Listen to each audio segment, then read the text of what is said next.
5h46, as vendas de cimento até fevereiro desse ano totalizaram mais de 5 milhões de toneladas, crescimento de 7,5% em relação ao mesmo período de 2024, isso de acordo com o Sindicato Nacional da Indústria de Cimento. Mesmo assim, algumas incertezas de mercado podem significar um ano mais difícil para o setor depois dos bons resultados do ano passado. Sobre esse assunto, eu converso agora com o Paulo Camilo Pena, que é presidente do Sindicato Nacional das Indústrias de Cimento. Paulo, boa tarde, tudo bem? Boa tarde. Obrigado por ter vindo aqui até o nosso estúdio. Queria começar te perguntando o seguinte, Paulo, como é que vocês estão vendo, então, os próximos meses? Como é que vocês estão vendo 2025, esse aperto da economia, esse freio da economia, juros altos, enfim, tudo isso muda as perspectivas para o setor também? Não, primeiro, surpreendente o desempenho que a indústria do cimento vem tendo nesse ano. Quer dizer, ainda que 2024 a gente tenha recuperado as perdas de 22 e 23, fechamos o ano com 4% de crescimento. Esse ano a gente inicia com 5 milhões de toneladas e 100, 5 milhões e 100 milhões de toneladas em janeiro e o mesmo 5 milhões e 100. Então, nós estamos acumulando aí um crescimento significativo de 6,4%. Nossas projeções apontavam um primeiro semestre realmente muito interessante com o crescimento. Mas, dado algumas incertezas que dizem respeito ao alto nível de endividamento, da inflação alta, um dólar também persistente e uma taxa de juros crescente, há uma efetiva preocupação que esse desempenho se frustre na velocidade atual, e nossas projeções para 2025 é um crescimento entre 1% e 1,5%.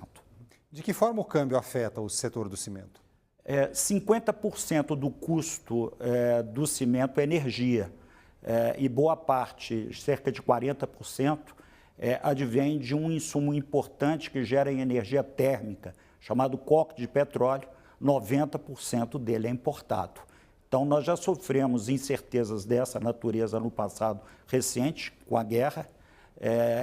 Nós tivemos uma baixa, algo mais sob controle, mas com a subida do dólar, nós temos a efetiva preocupação de um custo se mantendo em alta e uma dificuldade da população em manter esse desempenho, esse nível de compra. Aqui é sempre bom lembrar que 2/3 do cimento é comercializado em saco de cimento, um terço em granel. Então, boa parte da população canaliza a sua compra em saco de cimento. Então, esse nível de endividamento da população e inadimplência da população tem um impacto direto. Massa salarial é algo absolutamente essencial para o desempenho da indústria. Então, unirmos aí o crescente colocação de postos de trabalho e o bom desempenho que a gente tem visto no programa Minha Casa Minha Vida tem contribuído significativamente para o crescimento da atividade. Mas inflação, inadimplência, endividamento da população, subida do dólar, inflação fora do centro da meta, impacta diretamente o nosso bom desempenho.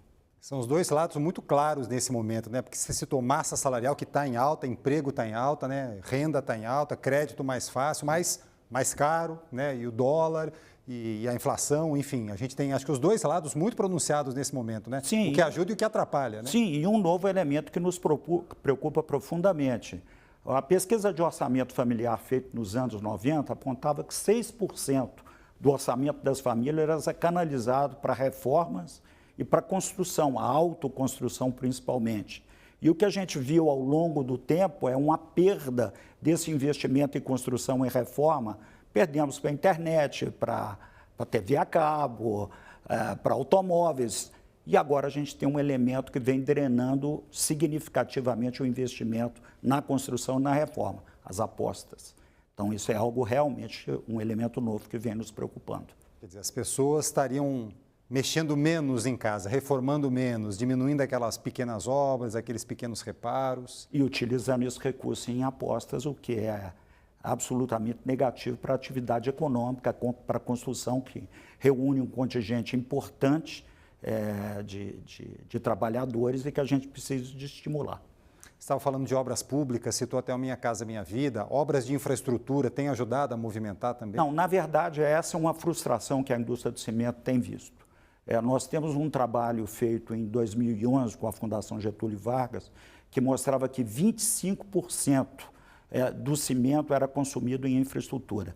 Nós estimamos que atualmente nós estamos em torno de 12%, 13%. 25 para 12, 13. 12, 13. Então, se por um lado o Minha Casa Minha Vida é um programa que efetivamente contribuiu significativamente para o consumo de cimento, o PAC realmente ainda não decolou da forma esperada. Em que pese a construção civil dirigida à habitação tenha um bom desempenho e que o saneamento, que a gente espera agora um investimento de cerca de 75 bi apenas em 2025, também possa contribuir. Mas há uma questão específica para a indústria cimenteira, é que os projetos de saneamento eles só têm uma demanda mais alta para a indústria de cimento no momento em que você começa a edificar estações de tratamento de água, estações de tratamento de esgoto. Isso demora cerca de 2, 3 anos a partir de um projeto do estágio zero. Enquanto está só passando tubulação, não chega até vocês. Ainda não.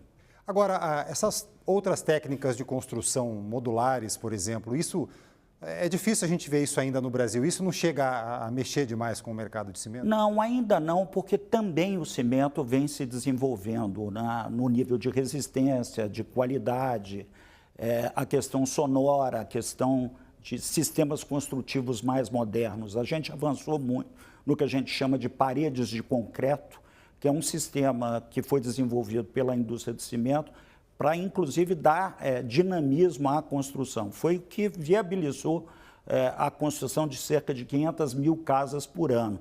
O governo tem uma meta, nos 4 anos do governo Lula, de fazer cerca de 2 milhões de unidades.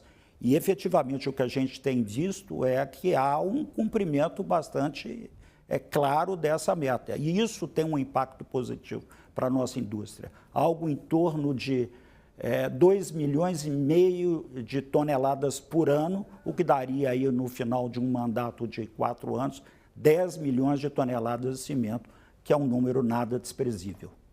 E sustentabilidade na indústria do cimento? Tem essa preocupação, esse movimento? Tem um movimento de descarbonização, por exemplo? A indústria tem o programa mais importante e ambicioso de descarbonização, a indústria do cimento.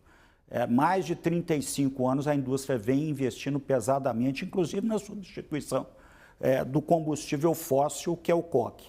Então, nós estamos anunciando agora 33% de substituição. Como?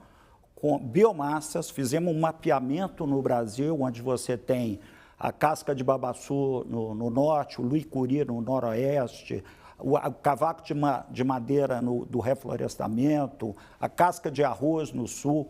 A biomassa tem um papel importantíssimo, cerca de 18% desses 33%, e os 15% restantes dizem respeito a resíduos domésticos, lixo urbano e resíduos industriais.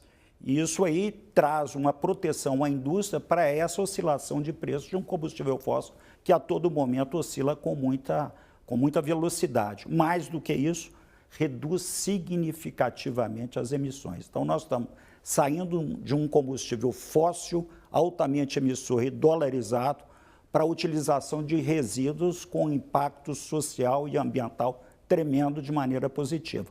O Brasil é referência no mundo como o setor das mais baixas emissões de CO2. Tem meta para fazer esses 33 subirem? Ah, sim. A meta inicial que a gente tinha no roadmap lançado em 2019 era de 55%. Nós temos uma ambição de superar bastante esse número. Paulo Camilo Pena, presidente do Sindicato Nacional das Indústrias de Cimento. Obrigado, Paulo, pela sua gentileza aqui da visita, pelas suas explicações e bom ano para vocês. Um prazer. Muito obrigado. Obrigado.